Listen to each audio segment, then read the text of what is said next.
How are you? How is everybody? Thank you for coming. We are still 5 minutes ahead, so we will be waiting for some of your colleagues, our colleagues, my colleagues to come. Maybe if Natalia agrees to wait 5 more minutes after the beginning of the workshop. Actually, I was also using this moment in order to test the system. We are trying to, not just trying, but we are broadcasting over the net, and you know, technology is sometimes tricky. Anyhow, welcome, and you still have like a couple of minutes to spend.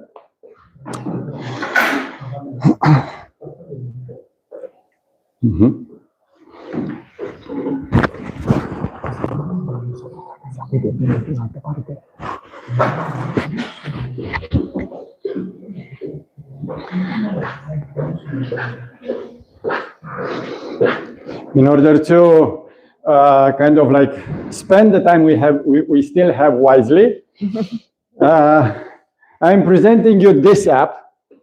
It's not necessarily built by us. We are trying, I'm trying to, that you can see me better, I suppose, right now. So the workshop of today will be about face recognition. So what will be better to start with if not an app that is capable of recognizing someone, or it's quite a smart one, I would say. It's not only identifying the person, but is identifying where the person is looking at. You can see if I will take off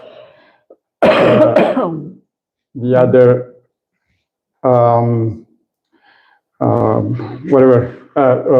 lines, or you can see what I'm looking at by you know, some sort of arrows that go straight from my eyes to whatever. I will go back to this, and of course I'm very enthusiastic regarding technologies, but there are a lot of risks associated with this kind of technologies. And I was speaking with my colleague here, and by that I will introduce you, because most of you do know me, but you don't know my colleague here. We were speaking yesterday and the day before, saying that using cameras is very intrusive, because using fingerprints or other biometrical tools, you need to get close to the whatever device. So you need to be there somehow, to touch or to, while for the camera, it doesn't need to be so close. So the user, or sometimes we might call it victim of such a system, could be unaware of the fact that he is under sort of surveillance. And today's workshop will be about the facial recognition and the risks associated with those technologies. So I'm presenting Natalia Menéndez from European University Institute in Florence. She is a researcher on the field of face recognition and democracy, and how those two, democracy is quite old, but face recognition is quite new. So how those two concepts get together. And if there are, and I'm pretty sure there are risks associated with technology that seems to advance pretty fast. Again, thank you all for being here, and let's give the floor to Natalia. Please. Thank you very much for being here with us. I will just switch it and... Yeah. Thank you very much, Katalin. And also thank you all for coming. I know it's also a complicated time after lunch, so I really appreciate that you are here. And I hope you enjoy the presentation. And at the end, I saved some time for questions and answers and comments, so I would be very happy if you want to have a chat. So, as Professor Rabi mentioned, the topic of the presentation is how facial recognition endangers democracy. I also have to make a brief disclaimer. I'm a lawyer, so lawyers like to find problems everywhere. But I would like to try to finish the presentation also with a positive or a hopeful note. As Professor Rabi mentioned, I'm a research associate at the Center for a Digital Society of the European University Institute, and I'm also an assistant professor and director of the minor in digital law and artificial intelligence law in CUNEF University in Spain. And maybe before delving into the substance of the presentation, I will do a little bit marketing promotion moment, because I will present the center where I work for at the European University Institute. So my center is called the Center for a Digital Society, and it's quite a new center. It was founded in 2022, and we basically work on 4 different areas: so competition law, regulation, innovation, and democracy, which is the area where I work most. And we organize different kind of, or we conduct different kind of activities. So we do research, like the research that I'm going to present right now. We also do executive training, and we also do policy events. So also, if you are interested, maybe you can take a look to our website, and maybe you will find something that could be interesting for you. And the last point on this is that I also want to raise your attention to an event we are organizing at the Center for a Digital Society. It's a hybrid event, so of course you all are invited to go to Florence. You would be very welcome, but if you don't have the possibility, it's a hybrid event, so you can also attend online. And it's this FLODIR, Florence Observatory on Digital Regulation. And what we will do is, in the 7th of November, we will host an event on the Artificial Intelligence Act and the main challenges that it has posed in these months that it has been out, for supervisory authorities, for regulators, and for enforcement. And we will have the presence of Lucilla Scioli, who is the director of the AI office in Brussels. So I think it could be an interesting event, maybe for some of you who are interested in AI. So again, if you are interested, you can check on the internet, or you can ask me later, and I can give you the information, just for you to know. Okay, so now going into the substance, going into the details. The title of this lecture is How Facial Recognition Endangers Democracy. So we need to start for the beginning. So what is facial recognition technology? You actually had a kind of teaser of what this technology does, but basically what facial recognition does is that it compares 2 or more facial pictures of a person in order to either identify who this person is, verify their identity, or categorize this person.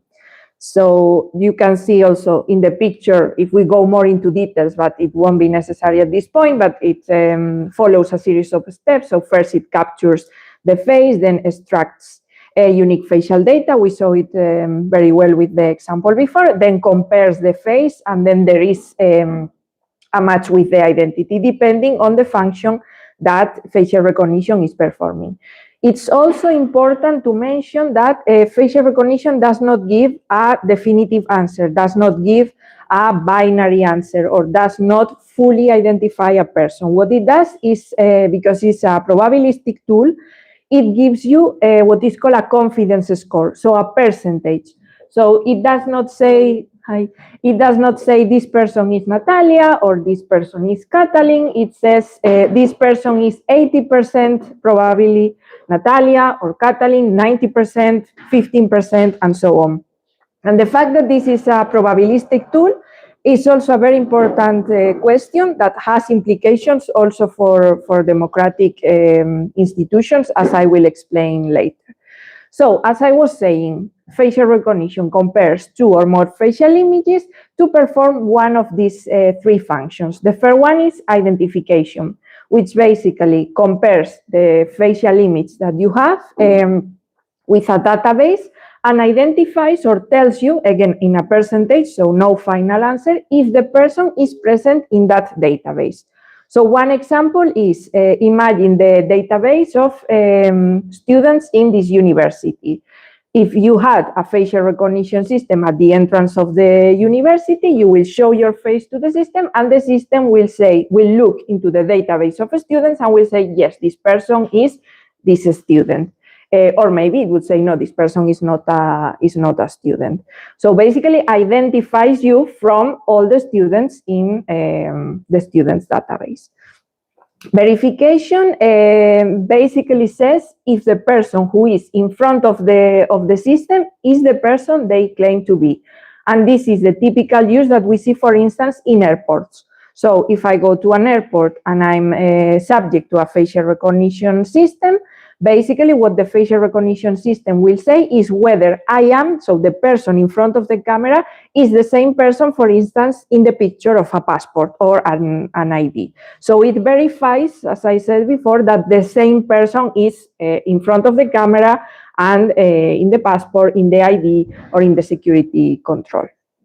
And the last category of systems is, for instance, the example that we saw here, the parts that were called face analysis, is what is called facial analysis or categorization systems, which are systems that actually, just from a facial picture, from a picture of your face, can predict or can say or can categorize people, that's what they are called this way, in regarding different features. So I put here some examples, and I will speak about these examples a little bit later, but these are the systems, for instance, like in this case, that can predict or can infer emotions or intentions out from a facial image. But there are also, according to the literature, systems that from a facial picture can infer sexual orientation, or, for instance, lie detectors empowered by facial recognition also use this kind of technologies. And if we go to the literature and dig a little bit deeper, there are other categorization systems that can be also interesting or curious, also something speaking about democracy. So for instance, here you can find this report which was published in Nature that claims that from facial recognition, by using facial recognition technology, they could expose political orientation from naturalistic facial images.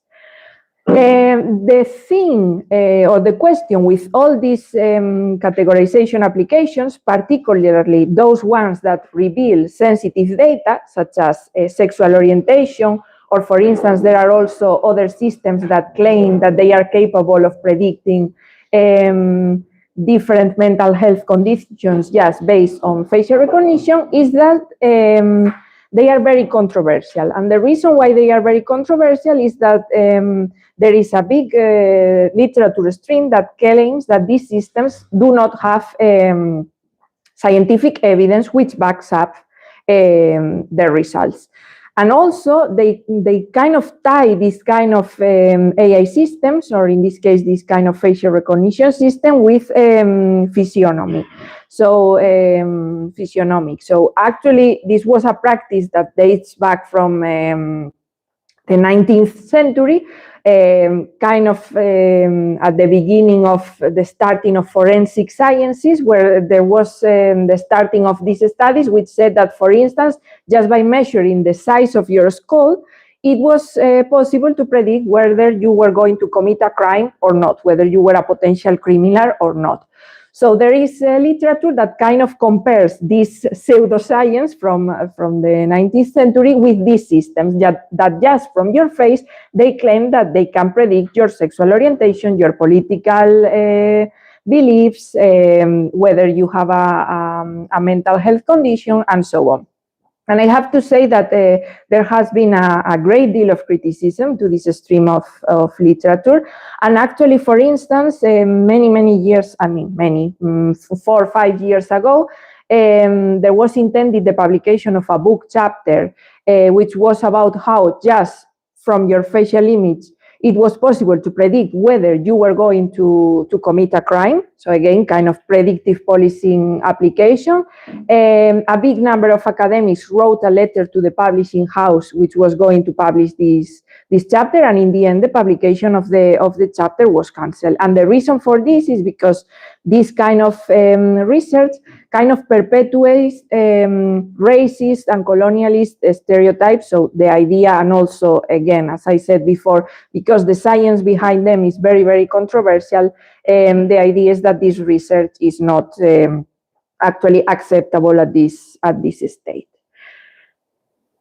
So this is facial recognition very basically, but actually facial recognition existed way before artificial intelligence, or rather than existed, there was facial recognition before artificial intelligence. The addition of artificial intelligence brought several things, actually several improvements or characteristics to facial recognition. And I mentioned here the three which are more important. The first one is the maturity of the technology. So before artificial intelligence, facial recognition was very inaccurate. So actually, it was only accurate with facial images which were kind of ID styles. So with very specific lighting conditions, with no facial accessories, just very close pictures of the face. So actually no real-time, no realistic pictures. With artificial intelligence, this completely changed. Now facial recognition systems are very accurate. Also, they are accurate if you wear, for instance, different kind of hairstyles, if you are wearing hats or caps, if you are wearing glasses. In the case of people with beard, it's also possible to recognize them. And even, for instance, during the pandemic, people wearing face masks, as you can imagine, were very challenging for facial recognition. But the technology, and thanks to artificial intelligence, mostly evolved rapidly. And nowadays, it's even possible to recognize people who are wearing face masks. The second characteristic that the addition of artificial intelligence brought was the black box nature. And this is not unique to facial recognition, but this is actually something that facial recognition inherited, so to say, from artificial intelligence, because this is a characteristic that it's typical from artificial intelligence system. By this black box nature, I basically mean this characteristic of artificial intelligence systems where we know the input data that we give. We know first the training data that we gave to the system. We know also the input data that we give to the system when we are dealing with them. And we know the results, the outputs that they produce. But we don't know what happens inside the system. And by this, I mean that we don't know why the system provides the output that they provide. Even I was discussing this with the students yesterday. We can know the source code, we can know the technical specifications, but we actually don't know why the system, for instance, says this is 90% Natalia, or this is 85% Natalia, or this is not Natalia at all. And the last characteristic, or the last thing that the addition of artificial intelligence brought to the realm of facial recognition technologies is facial analysis, so the group of applications that I mentioned before. But as I said, also this group of new applications were also severely criticized. Also, I have to say that it's not the same, for instance, one system that it predicts emotion and is also kind of used in a playful way, than one system that it's used, as it's a real case, as a lie detector on asylum applications. Because as you can imagine, the consequences of a person being considered as they are lied and as a consequence being denied the asylum application is completely different as if we are using an emotion recognition or a facial analysis system in a playful way, which has let's say, no consequences. It's also interesting to mention that these facial analysis or emotion recognition applications are also kind of criticized, because actually the way we express emotions with our face is also something that it's inherently cultural. So for instance, I'm Spanish, and we Spanish people are perceived, and I think it's true, as very expressive people. So maybe it's quite easy to infer emotions from my face. But for instance, in other countries, and here the typical example is Japan, usually people do not express feelings a lot with their faces. So if you have one unique system settled up in one way, but you are applying to people with different cultural contexts, probably you are going to have not very satisfactory results. Okay, but why facial recognition? There are many biometric technologies, there are many surveillance technologies, there are many AI-empowered technologies. Why did I choose, or why should we speak about facial recognition? Well, as Katalin mentioned before, one of the main things about facial recognition is that it is contactless. So actually, as you saw here, for instance, diversely to with fingerprints that you need, probably you all did when you did your ID for your first time, or when you renew your ID, you go to the police station and they take your fingerprints. And they take your fingerprints just by putting your fingers in a scan. And you need to actually touch the scan so the fingerprints are collected. This is evolving. The future of fingerprint technology is not like that. Probably, I would say in few years it won't be necessary, but at this time it's necessary that your finger is in contact with the detection machine. Also, iris scans, you don't need to, of course, put your eye in contact with the scanner, but you need to be very close to the scanner. But with facial recognition, that's not the case. You saw that Katalin was sat here, but he could be probably there, and the system could be here, and even depends on the system. But the fact is that this system do not need for the face to be in contact with the system.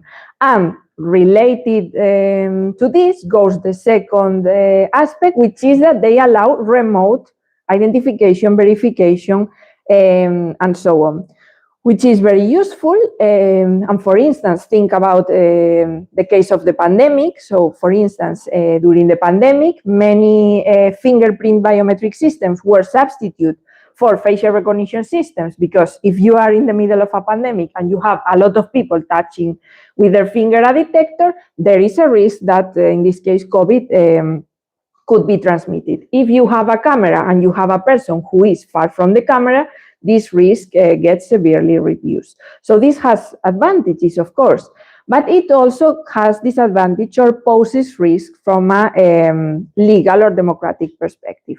And then the main aspect related to that is that if you have a remote system, you don't need to ask for the consent of a person to be subject to the system. You can collect their facial images without any kind of consent, even without the person noticing. If there was a camera in that corner of the room, I would be paying attention to all of you, to my slides, to my computer, and probably I wouldn't notice that the camera is there. So if I'm not informed, I could be taking a recording of me or wherever, without notice, without being aware, and without the possibility of exercising my rights in case, for instance, I don't want to be recorded. And the last characteristic, which is also kind of related, is that if those systems are so easy to use, are contactless, remote, they are actually ubiquitous. And actually, facial recognition is very present all over the world, but here to narrow it down a little bit, and also to narrow it down to the scope of my research, in the European Union, they are very present for many different purposes, used by both private and public actors. So these conditions makes them very interesting, particularly for different uses or different functions that we will see later. For instance, the most paradigmatic law enforcement purposes, And actually, these systems have a wide presence in our current societies. Okay, so more or less, this was an introduction to facial recognition and the potential legal problems or legal aspects that its nature could raise. Now, if we move more specifically to the topic of democracy, I would like to show you, and then also we can maybe discuss, if you want, some examples of quite recent events where facial recognition was used and where facial recognition could or could not jeopardize democracy. So the first one, I chose here the example of Dubai, but it's not the only place. Many countries, cities, different governments are starting to use facial recognition to apply for visas, usually via smartphones using facial recognition. In principle, this is quite convenient because makes the process smoother, makes it easier, makes it faster. You can do it from your home using a mobile phone. The thing or the counterpart is also that it requires you to have a mobile phone. And this is also something we briefly spoke yesterday in class, but we will also speak a little bit later or during the presentation. This could fall into the phenomenon which is called the digital divide or digital inequality, which is that, let's think about, this might sound a little bit difficult for you, but let's think about people who do not have a phone, because yes, in 2025, there are still people, believe it or not, who do not have mobile phones or particularly smartphones. So all these people will be situated in a disadvantaged position with respect to the rest of the people who want to use this tool. And in principle, let's say when you enable one of these kind of process, particularly if we are talking here about public services or a process like the application and obtaining of a visa, you should not create a divide, you should not create two groups, or you should not create an inequality. So people who do not have a phone are in a more difficult position or situation, because if there is a group of people who can do the different steps to get their visa just in their homes with their phones in a very easy way, but there is a group of people who need to make an appointment at an embassy, have to carry different documents and so on, of course this creates a divide between different groups in society. Another example, and this I will also mention later, so I won't go into a lot of details, was that this was also in 2022, so a couple of years ago, Iranian authorities used facial recognition to enforce their new hijab law. So basically there was a group of women who were resisting to use the hijab, so the one kind of Islamic veil, and they were protesting in the street. The Iranian government used facial recognition to identify these women, and of course to apply the corresponding consequences to them.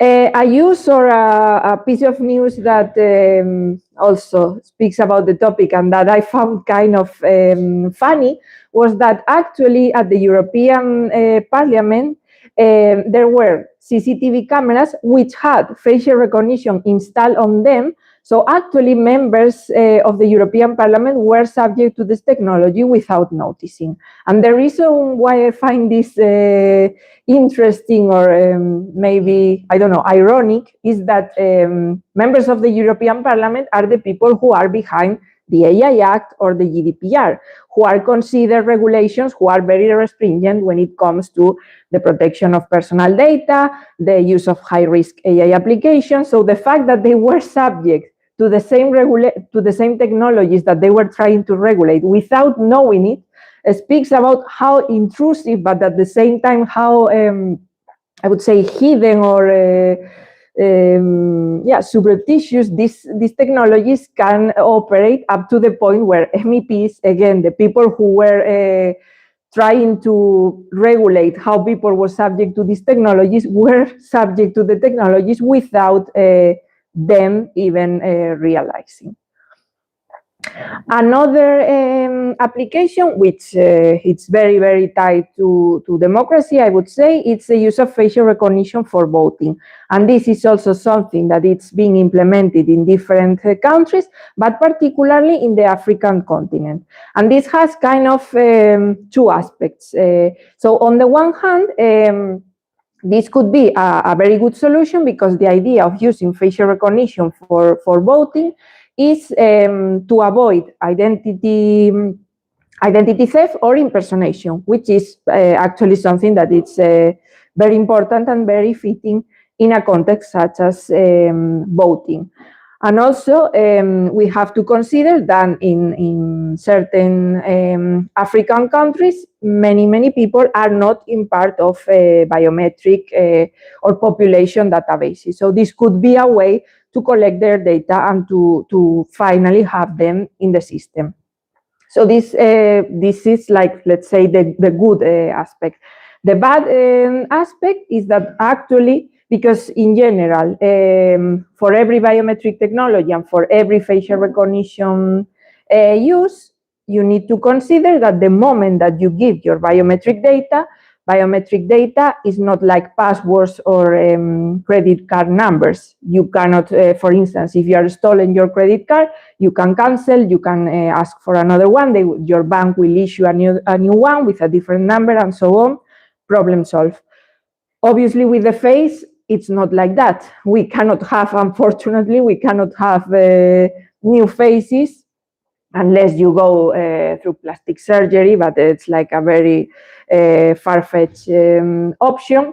So actually, once you give your biometric data, you are always in the system. And for instance, this could be convenient for certain people, but could be not as convenient for other people. Think about political activists, asylum seekers, or political dissidents, for instance. And also, again, the fact that if this method becomes mandatory or becomes the only choice, people will have to be subject to facial recognition mandatorily, so they won't have an alternative choice if they want to exercise the right to voting, which is also, in a way, it kind of impairs the right for voting, because maybe there are people who do not want to be subject to a biometric technology but want to exercise their right. If this is the only way, they will have to choose between one or the other. Another example is the use of facial recognition in wartime. So at the beginning of the Ukraine and Russia war, Clearview AI, which is a very, very famous, probably the most famous facial recognition company all over the world. It's a US company who currently only works with law enforcement agencies in the United States, but at the beginning of the war, they offered their services for free to the Ukrainian government, with the object to uncovering Russian assailants, combat misinformation, identify the dead, vet people of interest at checkpoints, or help people reunite with their families.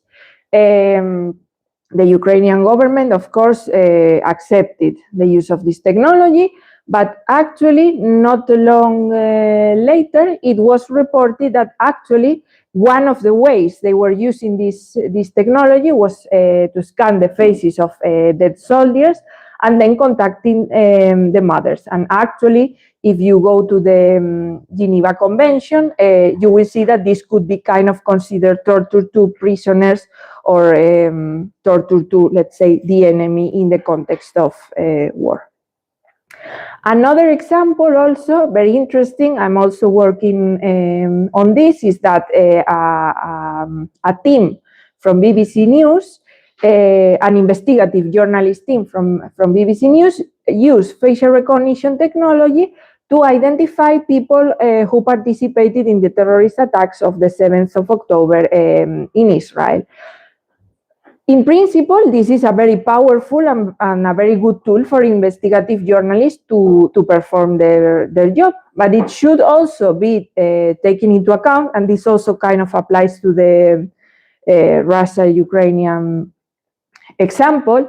The the identification of certain people could also have consequences in terms of revenge, retaliation, let's say at a societal level. So instead of waiting for these people to have a fair trial, people could have, if they are publicly identified using these technologies, people could have and do or perform several revenge or retaliation actions. Also, it's also interesting to question whether journalists should have access to these powerful tools, which actually, as I said before, can be considered a surveillance tool, because this will give them a powerful tool which might give them the knowledge to know if a person was at a certain place at a certain moment with certain companies. Another example, this is not strictly about facial recognition, but also in the realm of biometric technologies. Probably you've heard this piece of news from maybe 1 year, 2 years ago. OpenAI's CEO, Sam Altman, launched this project. The idea was to, first, for artificial intelligence, to kind of solve all the population's problems. So we wouldn't have to go to work anymore. That sounds amazing. So maybe the next step would be for all of us to have what is called a universal basic income. Okay, but how do you distribute a universal basic income among all the citizens of the population? Well, one way, or the way that Sam Altman thought it was the best, was through a cryptocurrency, and in order to receive or to get this cryptocurrency, you would need to enroll in a database. And the way to enroll in this database was through this device, which was called orb, where you basically looked at it and it took your biometric data. In this case, it was, or it had to do with the eyes, with the iris. So you were part of the database, and from there you would receive your money. These orbs, I would say in a trial mode, were in different countries all over the world, but in the European Union, for instance, they were in Spain and in Portugal. And many people gave their biometric data in exchange for, because if you did it, if you participated in this trial, they gave you a little bit of cryptocurrency. So actually, a lot of people gave up their biometric data in exchange for a cryptocurrency. And as I said before, once this data is out there, you are not going to get it. And of course, you are not going to operate your eyes, or you're not going to change them. Another interesting factor of not only facial recognition, but which actually manifested with facial recognition was a paradigmatic case of the sunk cost fallacy. So basically, the sunk cost fallacy says that if you invest a lot of, could be money, resources, and so on in something, you are kind of very directive towards continuing pursuing this project or this thing. How this translates to facial recognition? Again, COVID-19 pandemic, many countries deployed facial recognition with different purposes, but mostly to identify people who violated quarantine, and also people who were not wearing their face masks when this was mandatory. For instance, the case of Russia. So Russia deployed a 500,000 facial recognition system with the purpose of monitoring whether people were basically complying with COVID-19 restrictions. Fortunately, at some point, the pandemic was over. But you can imagine, I'm talking here about a system composed by 500,000 cameras. This is for sure not cheap. And also, it takes time to install this system, to deploy this system, to monitor this system.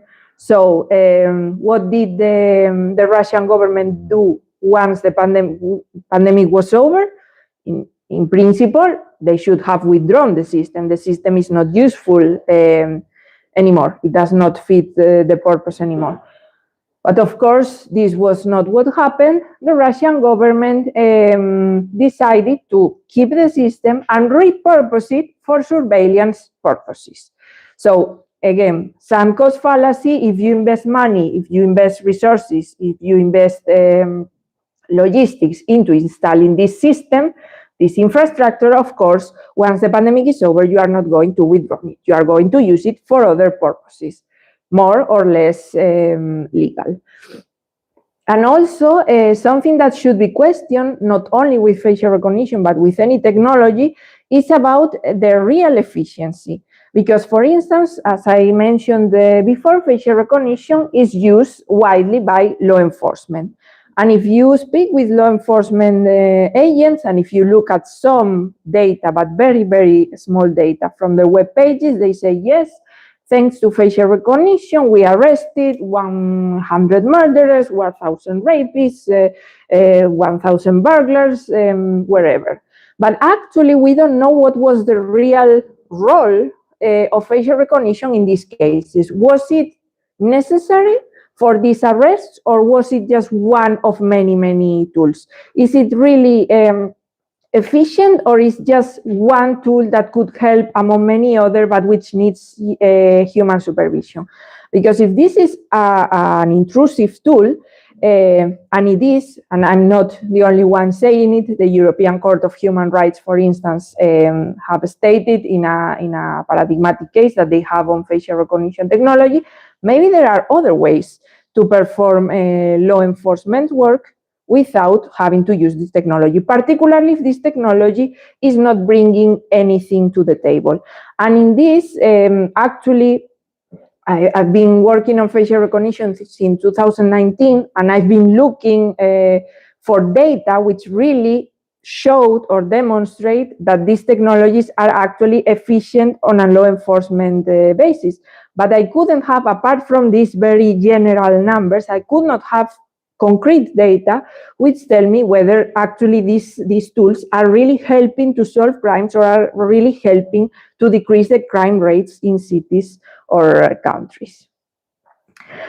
Another aspect that I want to bring to your mind, it's also what is called politics of artifacts. Maybe you are familiar with this literature, in this case applied to facial recognition. So basically, politics of artifacts, what it says is that technology, but its very design, includes certain interests and excludes others.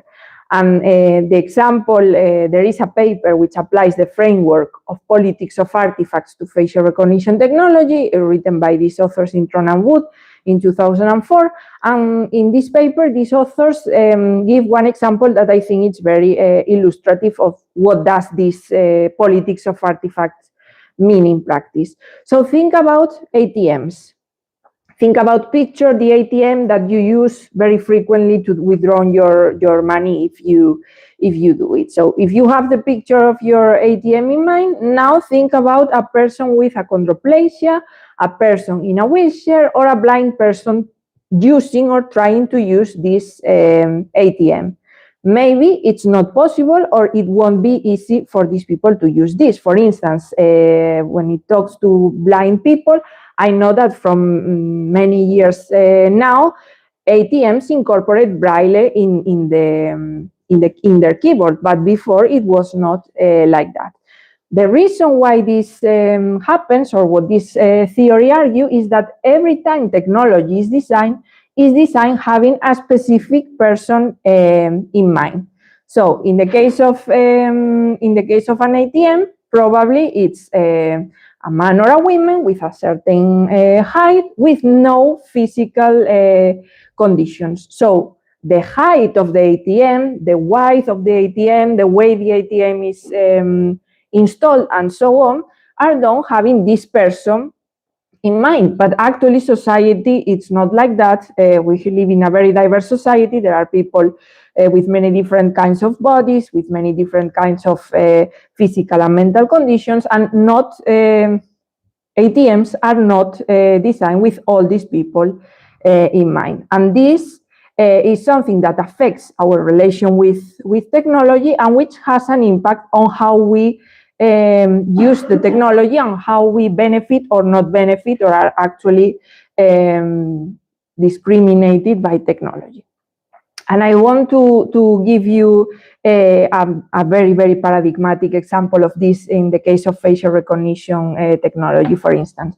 So it was reported in the United States at the beginning, but also in the UK, the case of different people who were actually arrested, and in some cases they even spent some time at jail, or their phones were seized, or they have to undergo several circumstances. For instance, this was the first case that became public, the case of this man, Robert, who actually was arrested in his house, in his neighborhood, in front of his children and his neighbors, accused of stealing in a shop, I think. And actually, this man had an alibi. So he was in a different place by the time the crime was committed. But still, the police arrested him, and as I said, he spent some time in jail. And the only reason why he was arrested was because a facial recognition technology system had said that he was the person in the CCTV footage committing the crime.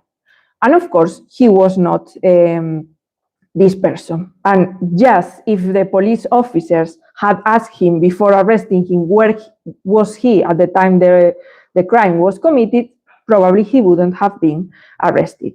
What happened here is basically a case of automation bias, which is, in this case, police, but when humans blindly trust what machine says without questioning it, without applying any kind of critical thinking, and they go. So in this case, the system said that the person in the CCTV footage was Robert, but also remember that I told you at the beginning that facial recognition would have never said the person in the CCTV was Robert. It could have said it was 90% probability Robert, but never it was Robert. But in any case, the system said it was Robert, the police officers went to his house, arrested him, and then did their job. And it was, if you look at these cases, the cases in the US and the cases in the UK, it was very interesting because this mostly happened to Black people. Was this a coincidence? No. The reason why this happened to Black people is because facial recognition systems were mostly trained, particularly at the beginning, were trained using facial images of only white people, particularly white males. So if you train a facial recognition system only using images of white people, then the system will perform very bad when they have to deal with Black people, because they do not have data to be trained, or they are not properly trained on Black people's faces. Consequently, they will perform bad, and consequently, if law enforcement, for instance, uses the system, they will have consequences, because again, as I said, if we are talking here about a playful system, okay, maybe you might be pissed if you are a Black person that the system is not recognize you, but it won't have an impact on your life. If you are arrested as a consequence of how the system was designed, of course, you will have a consequence. So this is a very paradigmatic case of politics of artifacts. If facial recognition was designed having as a model subject white people, particularly white males, it will perform bad with Black people, particularly also white women were also affected. There's also another case that I usually tell because I also found very hilarious.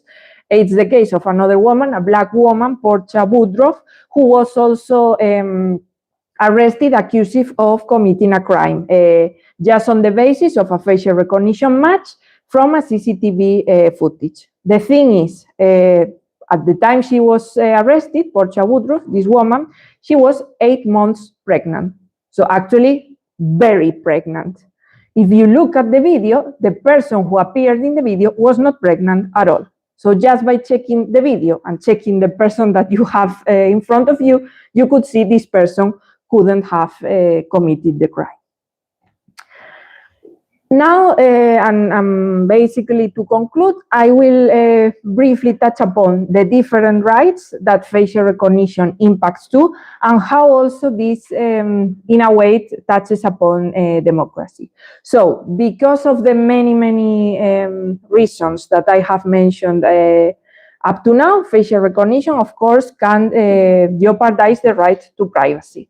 As I said before, once you give your biometric data, in this case your facial image, you cannot erase it, you cannot change it, you have given up your data. But also these systems can be part of biometric mass surveillance infrastructures or networks.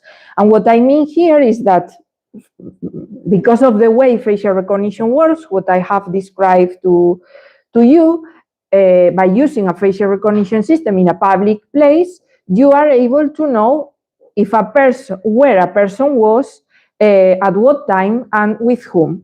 And this sometimes could reveal very sensitive information. So first of all, I'm here in Bucharest this week, but imagine that I don't want my bosses to know that I'm here in Bucharest this week. If I'm detected by a facial recognition system in the Parliament Square, of course, I won't be able to deny that I was here in Bucharest. But also, because this is more maybe anecdotal, think about the fact that I'm meeting a lawyer, I'm meeting a priest, or I'm meeting a drug dealer. The fact that I'm meeting, or a political dissident, the fact that I'm meeting these people conveys sensitive information about me. Maybe the fact that I need a lawyer because I'm in travel, maybe the fact that I meet a priest, it says, or it might say what kind of religion I profess. If I'm meeting a drug dealer, of course, it conveys the information that I might be involved in drugs, or that I might take drugs. So these all are sensitive information that actually I don't want to be revealed, and that actually might jeopardize or touch upon my right to privacy. Freedom of thought, conscience, and religion. I mentioned already the case of the use of facial recognition by Iranian government to identify the women who were protesting against wearing the veil, but also it could be seen the other way around. So imagine that facial recognition systems become mandatory, for instance, to access this university. And thankfully, it's not the case in this university, but there are other universities where facial recognition is mandatory. I mean, it's mandatory to go through facial recognition to access the premises of the university. Now imagine that you are a woman wearing a certain kind of religious veil. Maybe the system won't be able to identify you or to detect your face. Then what that would mean? That I had to take out my religious veil in order to be subject to the system. This, of course, has consequences, in this case, on my freedom of conscience and my freedom of religion. But also, and this has very important impact when it deals with democracy, the use of these technologies can have deterrence effects, particularly when it comes to freedom of expression and freedom of assembly. So imagine that here in Bucharest there is a demonstration from a certain political party, and you want to attend this demonstration, but you don't want anybody to know that you were there. If facial recognition is used, different kind of authorities, law enforcement authorities, the government will have the capacity to know that you attended this demonstration. So maybe out of fear of being identified participating in this demonstration, you will refrain from doing it. So actually, this would have impinged your right to freedom of expression, because you wanted to attend a demonstration to express a specific kind of, it could be political, it could be religious, it could be any kind of idea, and you have decided not to participate out of fear to being subject to facial recognition. And this actually happened. So for instance, after in the protests that follow the murder of George Floyd in the United States in 2020, facial recognition was actually used to identify and in some cases to arrest some of the protesters. But also, again, Clearview AI, the company that I mentioned at the beginning, was used to identify and in some cases to arrest people participating in the Capitol mob in the United States. As a reaction to this, several activists, NGOs have tried to develop different ways to resist to being subject to these technologies. And for instance, what you can see here, it's funny that the system is detecting the faces of the picture.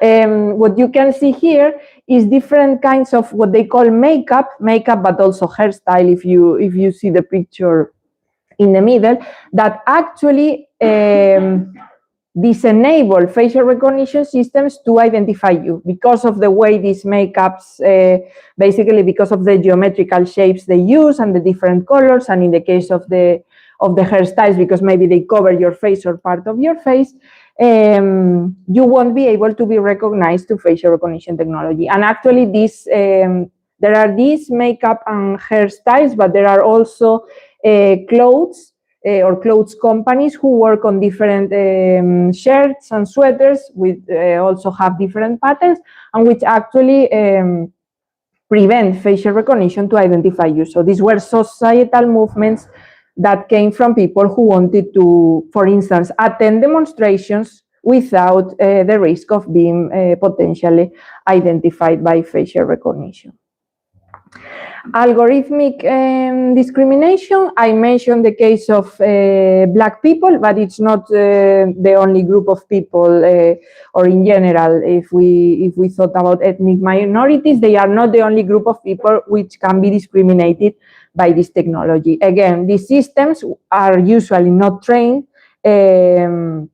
with images of people with transgender experiences or facial images of people with craniofacial differences. And this, for instance, is particularly sensitive in the case of people with transgender experiences, because there are also systems which are called gender recognition systems, which basically identify whether you are a man or a woman. And usually these systems operate in binary terms, so you can only be a man or a woman. And usually if a transgender woman, for instance, goes before or in front of one of these systems, they would be incorrectly identified as a man, with the corresponding impact on their dignity, on the mental health, and so on. Vulnerable people, I also want to raise your attention on the effect that exposure to these systems can have on elderly people, but also children. So first of all, they can give children the impression that they are continuously monitored. They could also have, as with adult people, this deterring effect that in their case, it can affect their development, because a child or even a young person who's starting to get involved in political, in religious, in societal matters, if they do not exercise these rights, or they do not attend demonstrations, or they do not participate in certain initiatives out of the fear of being identified or recognized, this could impinge their development. Also, if they are subject to the system from a very early age, it could be also that they have the feeling that their privacy either does not matter or does not exist, because from a very early age they have been subject to surveillance, so their data are around there. They do not possess their own personal data, they do not possess their faces, they do not have really a right to privacy. And in a way, they can feel that this right does not exist, or that it does not matter to fight for this data, or it's an important right. And just to finish with the rights, all of this actually to say, or as a corollary, the right to human dignity. So actually, it's not only my words, but the European Court of Human Rights, but also the European Data Protection Supervisor said that blanket and indiscriminate withholding of biometric data, particularly in databases or in big quantities, adversely affects the essence of the rights to dignity, freedom of expression, and association. And also that commodification and objectification of people's faces particularly for the benefit of state surveillance, contravene dignity. In a way, this is also what is called the datafication of human beings, or in this case of human faces or of human features. And basically this is what it says, and I want you to think about faces. Faces are something that it's very human. If you think about your loved ones, your families, your friends, your partners, and so on, maybe if you see a series of pictures just showing their body, some of them maybe you will be able to recognize them, but some of them maybe not. But I'm 100% sure if you see a picture of someone you know or someone you love, of their face, you will be automatically able to recognize them. So actually there is something very human, very unique about our faces. There is also this saying in Spanish, and I think it exists in different languages, which says that the face is the mirror of the soul. So actually your face communicates something very intimate and very personal about you. Also the fact that faces are unique, they change over time, they evolve with the personality. Our faces also age as we age. It makes it a particularly very sensitive feature. If we use facial recognition system, in the end, what we are doing is assimilating faces to barcodes. Like when you go to a store and you buy a product and you use the barcode, and then you know the price of this product. In this case, we use, or whoever is using facial recognition, use the face of a person to know that, yeah, this is the person, so you can enter this airport, this store, this whatever. These uses of facial images, assimilating them to barcodes, in a way kind of loses these connotations of human faces, and this has an impact on human dignity. And to finalize with, I want to finalize with a positive note. I don't think everything it's a problem. I think facial recognition could have advantages. I mentioned some of them in this presentation. What it matters is how we use facial recognition. Again, and I wrote this in one of the slides, technology is neither bad or good because it's technology, it's a product of humans. The way we humans use technology is what it makes it bad or wrong. If we use it bad, it will have bad consequences. If we use it well, it will have good consequences. So this year, I edited, together with a colleague from the University of Florence, we edited this book called Next Democratic Frontiers for Facial Recognition Technology, where we analyze for instance, the use of facial recognition in smart cities. We analyze the use of facial recognition for cybersecurity purposes, for e-voting, so many different applications, all of them with a democratic lens. And I wrote one chapter in this book where actually I propose different technical solutions that could make facial recognition compliant with fundamental rights. So for instance, to this problem that I mentioned before of the lack of representation of different people, different ethnic minorities, people with craniofacial differences, people with transgender experiences, one way which actually uses artificial intelligence, so it's a use of technology for good, is to generate synthetic data so that we can increase the diversity of data sets without also collecting data from real humans, so without infringing the rights to privacy and data protection. So if we generate this synthetic data, we could incorporate more diverse faces into our data sets, and then the systems will perform well with all kinds of people. So without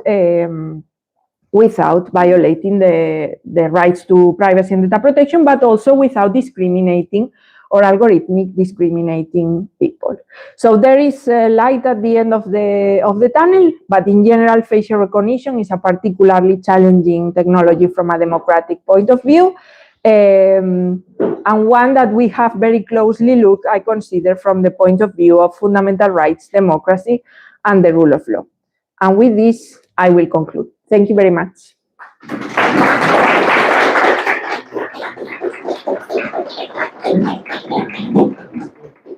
Thank you very much, Natalia, for bringing to us. I was speaking yesterday with Natalia, saying that I'm very enthusiastic when it comes to technology, And I'm very happy to have people like her kind of like watching my back in a way, because being enthusiastic, more or less, it's like being drunk, and you don't precisely know what you are doing. You're just following what kind of like the gut is telling you, and you need someone to trust, and that person needs to be, of course, very aware of the environment, of the ecosystem, and also to know your kind of weaknesses. So for me, being enthusiastic, that's I'm fully aware of that. It's a weakness. So thank you for bringing this to us, very important topic. And now I'm opening the floor to you. If you have questions, comments, and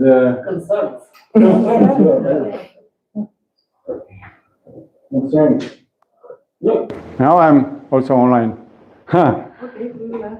Please, So, Monica. from your personal point of view, as a specialist, as a lawyer, what do you think right now is the biggest danger that this technology can pose now or in the very near future because of the AI?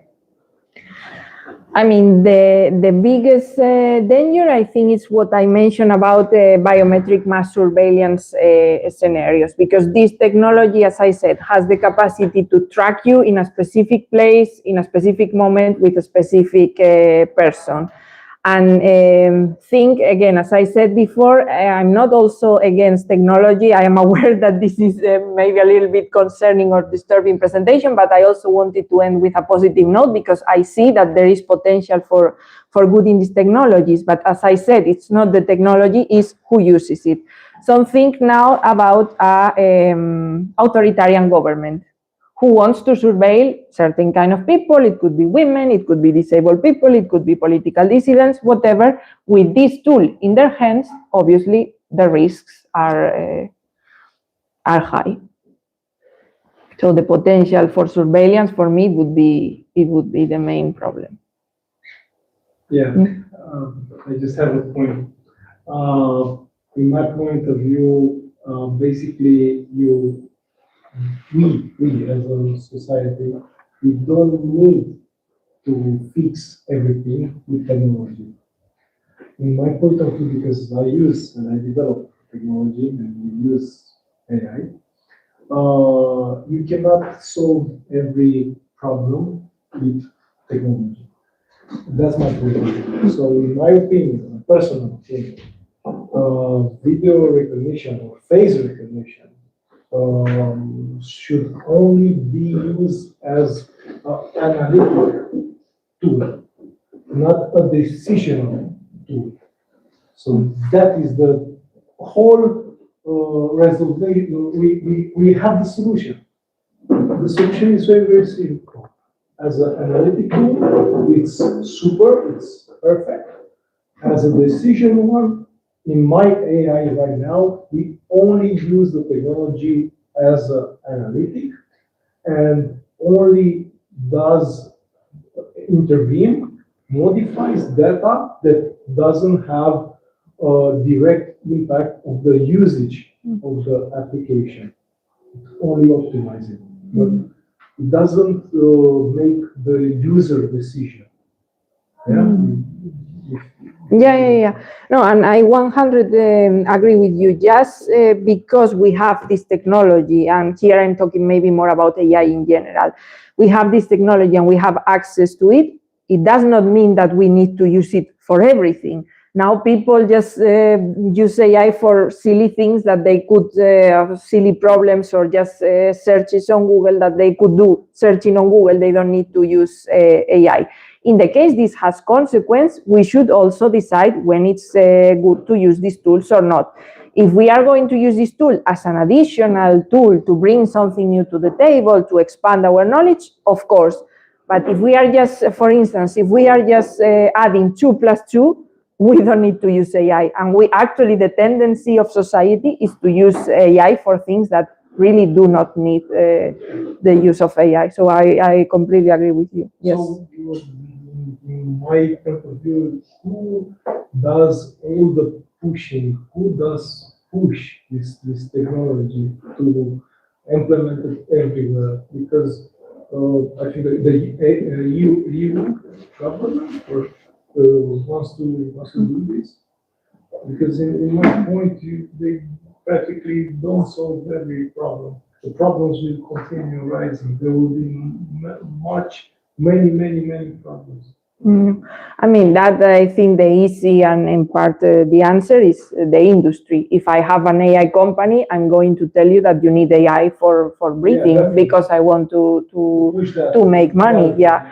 But then there is also this, what it's called a responsible AI, which is that people working in AI companies need also to be honest and need to sell their products for what they are good, which there are many applications, but not for things that they are not really needed, because with other products, maybe there are not societal implications, but when there are societal implications, not related to facial recognition, but probably you've heard the cases of several teenagers, I think in the US, who committed suicide just because of their interaction with chatbots.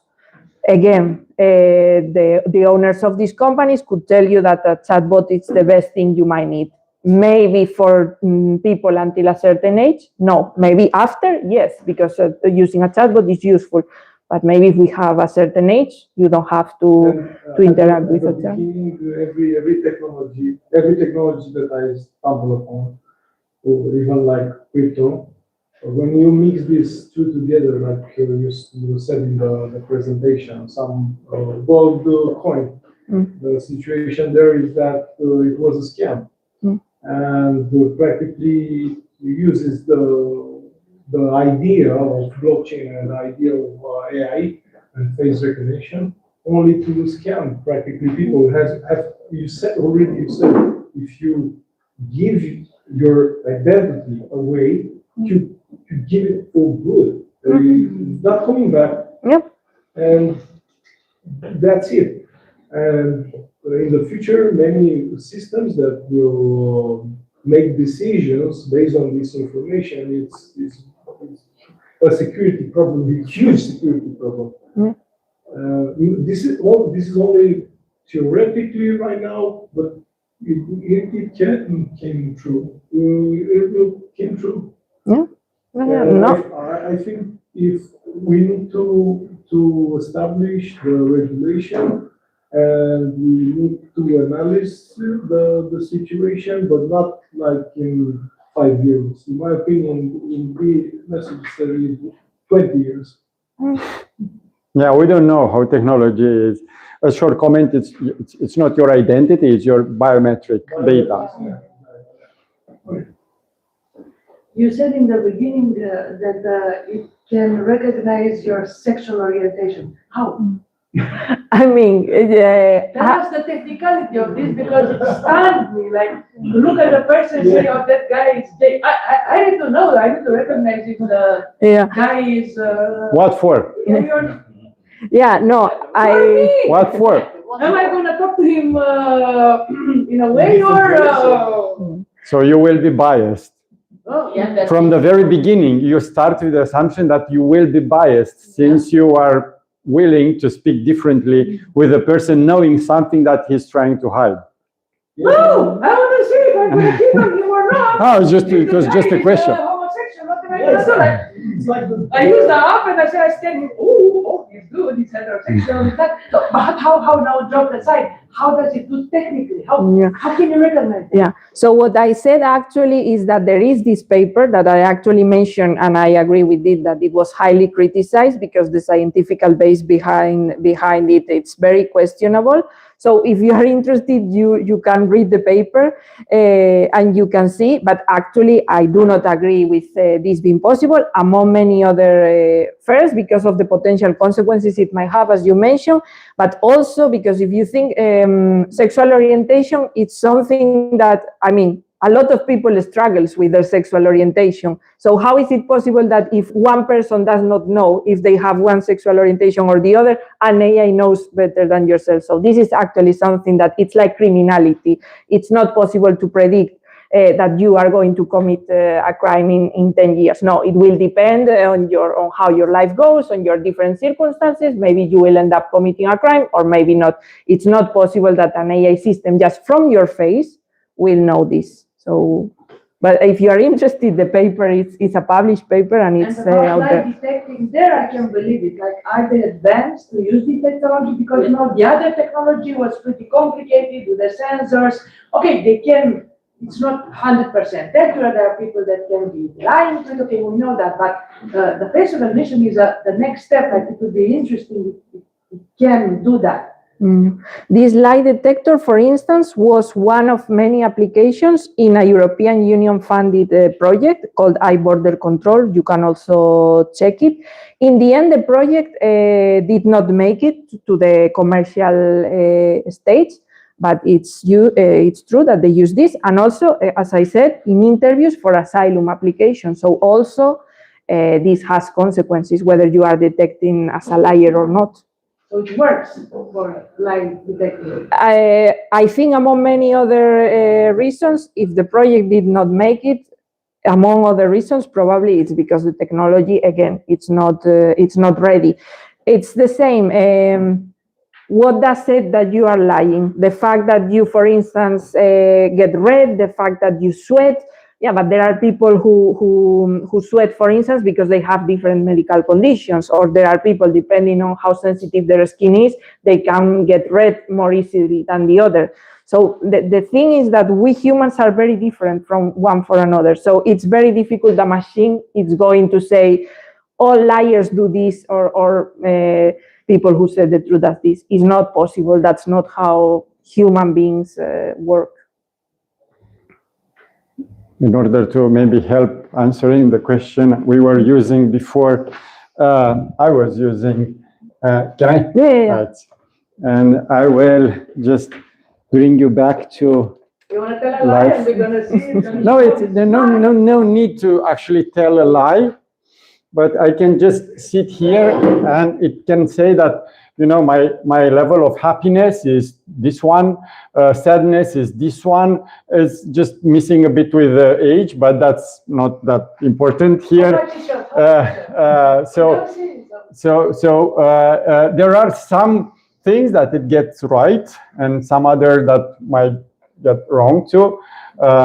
To be sure for you that it is me, the one who's, I cannot turn my, so I hopefully you are able to. So it's pretty much the same with lying, because you have different, it cannot understand from a picture, but when you are emotional and sort of under pressure, and of course they need to triangulate the technologies, they will also take the heartbeat or, you know, other things that are not just face recognition. There are other things to add to the equation in order to not be 100% sure, but to increase the level of certainty.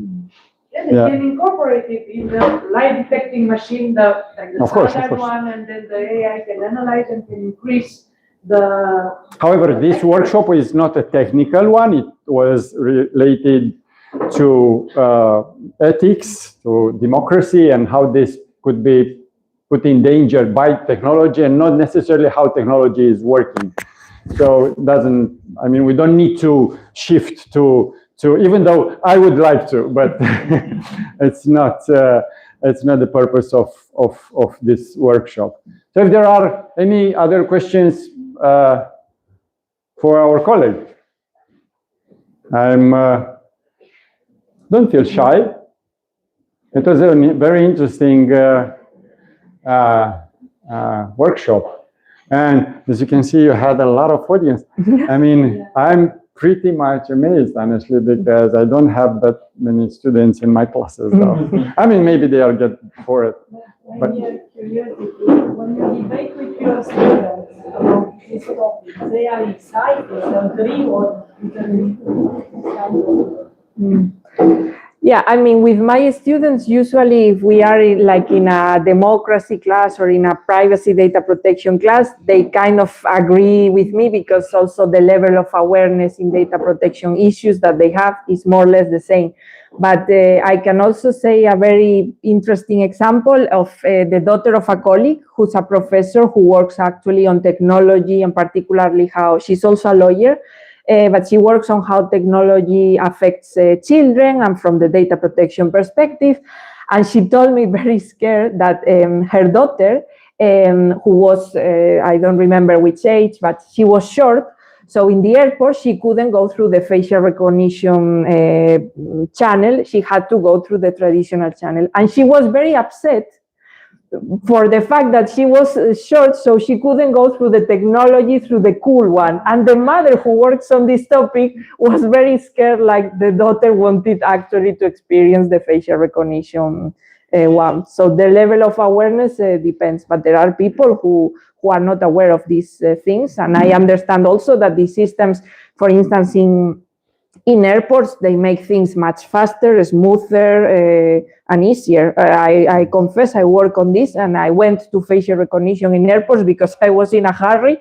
So I said, it's either losing my flight or going through this, and I went through it. So it's also very convenient. They are more open to this. Yes, and they see it as something cool, something modern, something.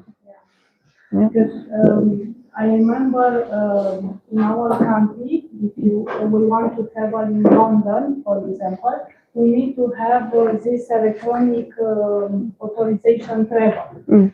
So for this, we need also to use this facial recognition, and not only for adults, also for children, for kids. So when I followed these rules, I was a little bit upset because they are writing there that you don't need for kids to use facial recognition, but you cannot end the process if you don't use this. That was not. But also this is very interesting because, it's on the scientific literature that with children up to 14 years, facial recognition does not work well because their face change a lot. So actually That's why this 6 times or... Yeah. So actually it's kind of useless, but they still give the possibility. And the question is, why do you have this goal, or why would you do this if it's not even effective? I was very impressed that in Denmark, they recently, they passed a law that every citizen has the copyright on their own. Yes, like 2 weeks ago or something. Yeah, it was a response to the fact that the AI can replicate, from your video, and they can recreate. And it's your face, it's you are presenting a show, or you make an advertise for certain product that you've never done it. So this is a legal matter, right? What's your take on that? They should do this in every country, right? This also, in this case, it's more related with deepfakes, which is another different topic. Also, maybe we can do another one of these, because also the impact of deepfakes on democracy when it comes to disinformation, misinformation is huge. I'm not sure it's the perfect solution, but I think it's an interesting take, this one that they took in Denmark. Yeah. I'm curious to see how it evolves. Yeah. Any other? No? Everything went well, and it got to you, both the good and the not necessarily that good. Okay then. So we might consider the end of the workshop, right? Yeah. If you agree. Yeah. Okay. Thank you very much all for coming. Yeah. Thank you. Yeah. Thank you. Thank you. Thank you. Thank you.